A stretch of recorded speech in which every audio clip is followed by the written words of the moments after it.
Baha'u'llah talks about patience here, if you want to get to, to the point of the ultimate reality, the third stage of being a Baha'i, the ultimate. He talks about patience. The patience is a very tricky word. The patience is the required measure of time, a required measure of time for accomplishment of certain things. If it takes 2 minutes to do something, one has to be patient for 2 minutes, not more. If it takes 9 months, 9 days for a baby to come out of the womb of the mother, one should not be hasty and try to push this. Nature, it takes its course, and it takes 9 months, 9 days in certain cases, or 7 months. Baha'u'llah is talking about that as we try to go towards searching and understanding, we should be patient, understand. There are things that we're doing that we have to understand the measures and the time required for that. Not too long, but it's no good. Then he continues, he says in the first verse, it is incumbent on these servants that they cleanse the heart, which is the wellspring of divine treasures, from every markings, and that they turn away from imitation, which is following the traces of their forefathers and sires, and shut the door of the friendliness and enmity upon all the people of the earth, nor shall the seeker reach his goal unless he sacrifices all things. That is, whatever he hath seen and heard and understood. Very, very important. This is what Baha'u'llah also explains in the Book of Certitude, recognizing that there are 4 channels from where our understanding comes from: what we see, what we hear, what we feel, and what we think. He says these are all contaminated. You're a file written by others. Your mother, your father, your country, your geography, everything else have written who you are. Maybe you have only 1% input in who you are. You have no independence. Baha'u'llah says you have to clean these things up. There are barriers. There are files installed on your computer that are not relevant to you. You're going to have to start from the scratch if you want to go towards the truth. This is not the science of the physics that I have to follow the physicians, the physicists or the chemists or whatnot. This is about love. This is about things. There are things in the Baha'i faith that can be learned, and there are things that has to be earned. This matter of growing up is an earning process. You cannot read books and love stories to understand love. Thousands of them, if you read, you'll never understand what love is unless you fall in love, experience it yourself, practicing it. It's a practical matter. This is what Baha'u'llah is trying to say, and this is exactly in accordance with his writing at the first chapter of the Book of Certitude. Now, of course, as we're searching or seeking, really it means don't be lazy. Don't be stagnant. A stagnation doesn't work. The whole world is moving. As we move, we change. As we change, we go in a different space. From this location, we go to that location, go on earth, everything. By the motion and by the movement, we acquire things, we see things, we experience new things. It's like a train. You have to go through it. You can't just be silent on some place, don't do nothing. One of the searching, of course, is that to associate with the people. He goes on. He says, on this journey, the traveler abideth in every land and dwelleth in every region, in every face. He seeketh the beauty of the friend in every country. Looketh for the beloved He joined every company and seeketh the fellowship with every soul, that haply in some mind he may uncover the secret of the friend. The secret of the friend, or in some face he may behold the beauty of the loved ones. Okay.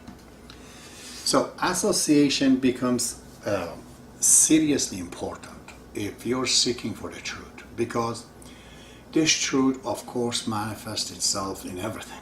God manifests himself in stones and flowers, in animals, in people. But when I look at the stones, I see weight, shape, maybe the color. I look at the plants, I see growth, I see taste, I see a smell. I look at animals, I can see sight, hearing, activities running. When I look at human, I see thinking power.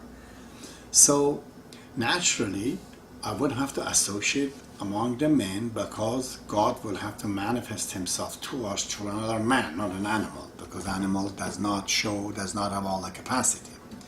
Man has the capacity for another man to understand. This is why he has to associate with everybody else. Like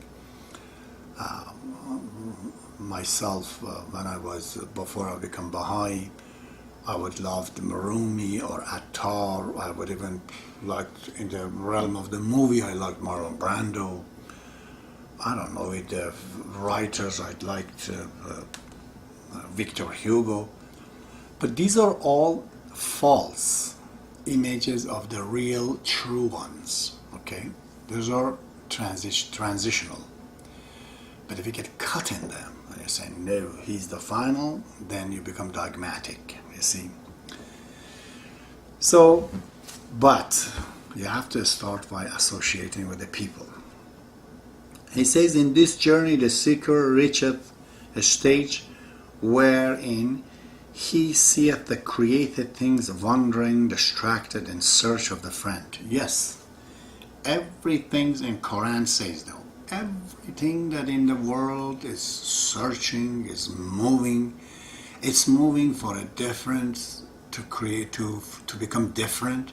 It's moving to progress. It's moving to become better. It's moving to evolve.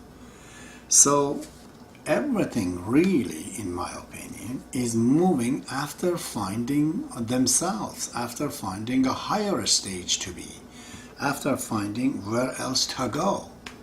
So, and it seems all the searches ultimately ends to God, because the search of the minerals and they end up becoming plants. And plants becomes, and their search, they become, as they evolve and turn around this and that, they become animals, and from animals, evolves the human being, and the human being as it evolves becomes a spirit and goes on to the point. And it seems every search is like a river ends to him. And he says, when you do this, you start to learn. Okay? He says that every moment he findeth the weighty matter, sure, as we search and as we go, we gain experience, we learn. And every hour he becometh aware of a mystery.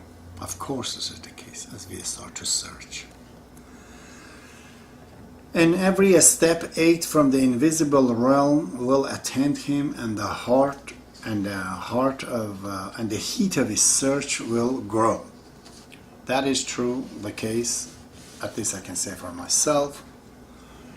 There are a lot of things, a lot of time there are things hidden in one thing we do, but we're not aware of the consequences. As I was telling you, in Iran, I was teaching Baha'i faith to people. I was thinking, when I will come to Canada, I thought I want to die here among these Muslims. But I ended up coming to Canada, and lo and behold, in the first few months I ended up being a salesman, because I was already teaching Baha'i faith. Ironically, Jack, who was teaching me carpentry, he told me that. And so the program of God is like that. There are more in it. When you do the big one, all the other things that is a part of the plan, it comes into it. Okay, let's get to the second valley. He says, and of course, finally, you fall in love with one of these people. You say, this man, so great, so big. And by God, every one of us have a role model. Every one of us, in every area. So many of us respect certain individual in our head. And we go through the pain, he says. The steed of this valley, which is the valley of love, is pain. And there is no pain. And if there be no pain, this journey will never end. Wow. Everybody in the North America trying to find a solution for pain. But pain is built as a fabric of life. There are two types of pain. One pain is the consequence of the bad action that we have done. We're getting punished. Now that's bad pain. The other pain is inflicted on us. We have not caused it. Or it's just a growing pain. You know. I had the pain always in my foot when I was as a kid and I was growing. Growing pain, you know what that is. So Baha'u'llah in his poetry, he says that he asked God to cleanse this pain contaminated with sorrow. He says, pain should not bring that sorrow. The pain should bring happiness, he says. It's like the pain of pregnancy. The women go through this pain for 9 months. They can't sleep properly. Their body changes. But they're happy about it because they know what the result is. So if you want to fall in love, you want to have that beloved, just like a mother wants to become a mother and have the baby, they have to go through the pain. This is a part of the fabric of the life. We all try to stay away from it. But perhaps we should adapt to pain rather finding a solution for it. That was the native way. They did not invent all the tools that we have. They thought the solution is not creating more tools, rather to learn how to overcome the problem by their own body, by adapting to the nature. And Baha'u'llah continues in the Valley of Love, in this city, the heaven of the ecstasy is appraised, and the world illuminating sun of yearning shineth, and the fire of love is ablaze, and when the fire of love is ablaze, it burneth the ashes of the harvest of the reason. Now is there a traveler and aware of himself and of naught beside himself. He seeth neither ignorance nor knowledge, neither doubt nor certitude.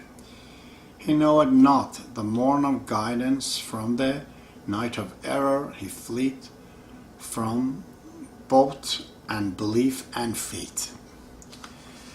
Some people, they take these things, ooh, you're so great, that's how the love and the lover is. He doesn't understand anything of anything. Absolutely true, but these are not an admiration of this situation. It's just a definition of the condition.